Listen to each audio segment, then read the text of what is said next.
Well, now, Tim McCracken, Ogie Oglethorpe, and the Hanson brothers were nowhere to be found, but there was definitely some old-time hockey in Prince George, BC over the weekend. Well, actually, you can forget about the hockey, but there were lots of knuckle sandwiches to go around. And with a recap of the first-ever Hockey Enforcers event, let's now bring in Sportsnet's resident fight doctor, Gene Ferdy Pacheco Principe. They arrived ready to experience something new, and to say they had been there, done that, and bought the T-shirt.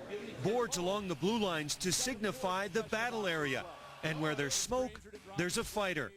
To start, the bouts were being stopped because of the no helmet, no fighting rule. But once that problem was solved, off they went.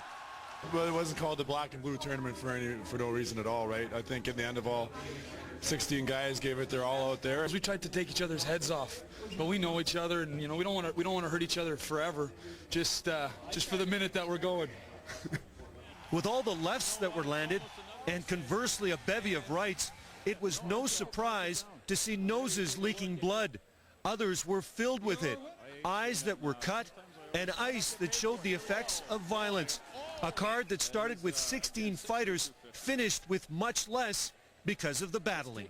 In the Mayred fight, I think when started off, I got him down and he came up and he caught me in the nose. He broke my nose, and then after that, I was seeing a bit of stars for a little bit. And I don't know. You know what? I don't know even what happened after that. A crowd of more than 2,000 packed into the CN Center, and nobody could derail their fun. By the time it was over, the Hockey Enforcers had their first ever champion, and the first ever such event of this kind was over.